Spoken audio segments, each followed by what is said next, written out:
uma partezinha do meu começo, por que que eu comecei a fazer bolo decorado, não foi uma coisa que eu falei, vou fazer bolo decorado, não.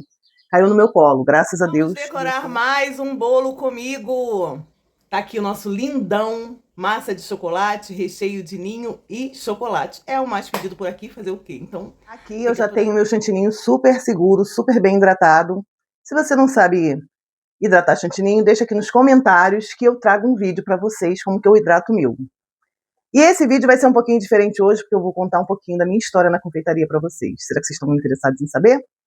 Bom, fica aí até o final que eu tenho certeza que você não vai se arrepender. Eu uso esses saquinhos descartáveis que eu compro na Shopee e vem 100 unidades, eu pago por volta de 20 e pouquinhos reais. No início eu usava aquelas mangas de confeitar que tinha que lavar, era horrível.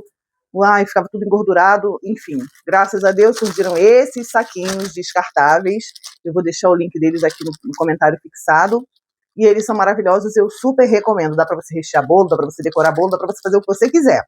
Até chocolate você pode derreter aqui para usar na pasta. Antes de começar esse vídeo, eu quero que você já deixe nos comentários de onde você está me vendo, se você já trabalha com confeitaria, se você tem interesse em trabalhar em confeitaria, ou se você está iniciando na confeitaria. Eu gostaria muito que você me contasse. Eu comecei na confeitaria profissionalmente há 10 anos, mais ou menos. Eu tinha lá uns 42 anos, porque eu engravidei aos 40. E eu não estava planejando essa gravidez, né? E eu trabalhava fora, pegava ônibus lotado, um calor danado. Nessa época ainda não tinha um ônibus com ar-condicionado. Eu trabalhava no centro do Rio de Janeiro e morava na Zona Norte. Então eram muitas horas de viagem no ônibus quente e às vezes até em pé. Quando eu descobri que eu estava grávida, a primeira coisa que eu pensei, eu vou ter que sair desse emprego porque eu não vou aguentar esse pique. E quando eu pedi demissão, eu falei, nunca mais eu trabalho para ninguém, vou trabalhar para mim. Só que eu não sabia ainda o que eu ia fazer exatamente, né? Eu já vendia fatias de bolo no meu trabalho, e não eram essas fatias lindonas que se tem hoje em dia. Na época, a gente fazia uns tabuleiros retangulares, grandão, e aí fazia as marcações, cortava as fatias, botava uma cobertura por cima, e vendia naqueles potinhos quadradinhos, né? E eu sempre levava para o trabalho para vender bolo de cenoura, bolo de chocolate, para completar a renda, porque o salário nunca era suficiente.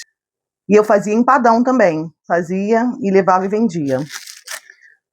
Teve uma época que eu empreendi também com lingerie, enfim. Quando eu saí, eu não sabia o que eu ia fazer exatamente, não tinha nada definido na minha mente, eu só falei, joguei para o universo, né? Nunca mais eu trabalho para ninguém, eu nunca esqueço disso. Eu falei isso, nunca mais eu vou trabalhar para ninguém. Se eu tiver que fazer alguém ficar rico, vai ser eu. Vai ser o patrão. Mas estava grávida, né? Com 40 anos, me sentindo uma velha para estar grávida, né? Porque é muito bonito quando é com os famosos, com pessoas cheias de dinheiro. Com pobre é diferente. Assim eu fiz. Pedi minhas contas, enquanto minha barriga não estava aparecendo. E fui. Só Deus sabe fazer o quê, né? A princípio não tinha nada em mente. Mas, como eu falei para vocês, eu sempre fui a pessoa que dava meus pulos, né? Vendia lingerie, vendia doce, bolo, empadão. Só que eu vendia no trabalho. Fora do trabalho eu não tinha clientela, né? Então eu comecei a fazer sacolé para vender na praia. Meu filho e meu ex-marido levavam para a praia para vender. E aí, rolando o Facebook, eu comecei a ver bolo de pote. Naquela época, 12 anos atrás mais ou menos, bolo de pote só existia em São Paulo e ainda assim estava começando. E aqui a gente, para vender, tinha que ficar explicando às pessoas, bolo de pote, a pessoa parava e perguntava, bolo de pote, que é isso? Aí eu explicava, aqui é recheio, aqui é massa, tem uma coberturazinha. E aí o pessoal, na curiosidade, comprava. Consegui um ponto fixo para ficar vendendo, né? E ali a gente vendia 70 bolos de pote por dia. Só que na época o bolo de pote era R$5. R$5. E eu fazia bolo dia e noite. E isso foi sustentando a minha casa por um tempo, né? Até que a barriga começou a crescer, pesar, e eu tive que dar uma pausa. Mas eu nunca parei de fazer, eu só diminuí a produção. Bom, e aí meu filho nasceu, eu decidi me mudar do Rio de Janeiro, porque eu estava morando numa comunidade e eu achava meio perigoso criar um filho ali. Perigoso porque estava em guerra, né? E eu vim morar aqui, onde eu moro agora, que é uma cidade ótima, tranquila, maravilhosa. A comunidade estava tendo muita guerra, muitos problemas, e eu comecei a ficar com medo. Eu estava morando ali há bem pouco tempo, eu fui morar ali um ano antes de engravidar. Então eu não conhecia muito bem as pessoas. E eu nunca tinha morado em comunidade antes. Pausa para essa dupla linda e perfeita, vermelho e preto.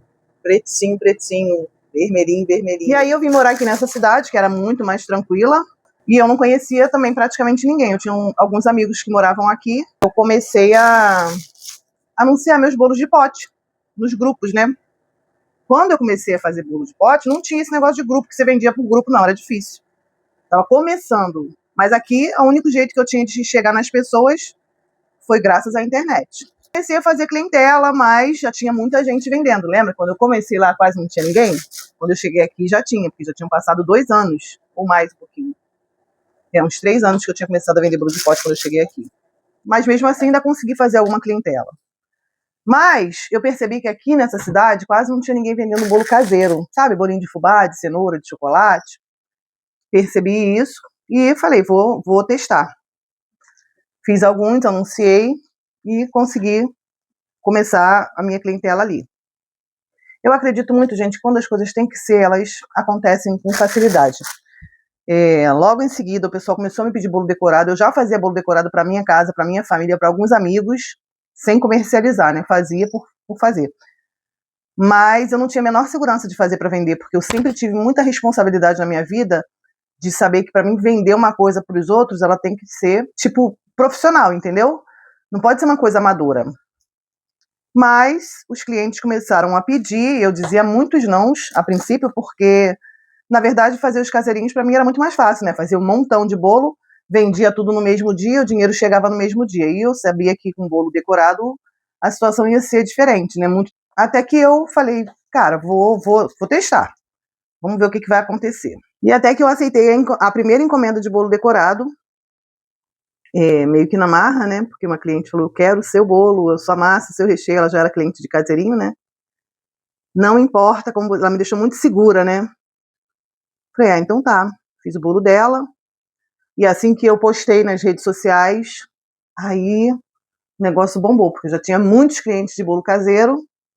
E assim eu comecei a fazer bolos decorados. Aí eu me especializei, fui estudar, fui pesquisar. Eu não tinha grana para comprar curso. E eu sou realmente muito grata a tudo que a confeitaria me permitiu conquistar na minha vida, né? Hoje eu vivo sozinha com meu filho, que tem 11 anos agora. Vivemos, na medida do possível, muito bem, graças a Deus. Muito melhor eu vivo hoje do que vivia quando era CLT, isso aí eu não tenho nem dúvida. Eu não tenho nem um pingo de arrependimento de ter feito o que eu fiz. Como falei, sou muito grata, hoje faço outros cursos em outras áreas. Agora, a minha meta é ajudar e ensinar outras pessoas. Isso, gente, espero que vocês tenham gostado da minha história. Mais uma vez eu vou falar para vocês, se inscrevam no canal. Vai ter muito mais história aqui, vai ter coisa muito legal que eu estou planejando aqui. Muitas coisas legais para trazer para vocês. Se vocês gostaram, deixa aí seu joinha. Agora eu estou aqui me arriscando no digital. Mas eu tenho ideias maravilhosas de trazer coisas incríveis para vocês, coisas engraçadas, coisas que vão ajudar vocês na produção. E é isso. Quero saber se vocês gostaram da minha história. Tem muito mais história para contar, né? Só uma partezinha do meu começo. Por que eu comecei a fazer bolo decorado? Não foi uma coisa que eu falei, vou fazer bolo decorado, não. Caiu no meu colo, graças a Deus, e eu sou muito grata por isso. Mas não é uma coisa que eu planejei, não, sabe? Mas planejar é bom também. Tem nada de errado com planejar. Eu é que não achava que eu tinha capacidade, que eu nunca ia ser boa nisso. E hoje, estou aqui, uma carteira de clientes incrível, que eu amo de paixão. Sou sempre muito grata a todos os clientes que confiam no meu trabalho, sempre falo sobre isso. E é isso, gente. Espero que vocês tenham gostado. Se tem alguma dúvida, não esquece de deixar nos comentários. E mais uma vez eu vou te falar, se inscreve no canal e deixa o seu like. E até a próxima, pessoal! Beijos!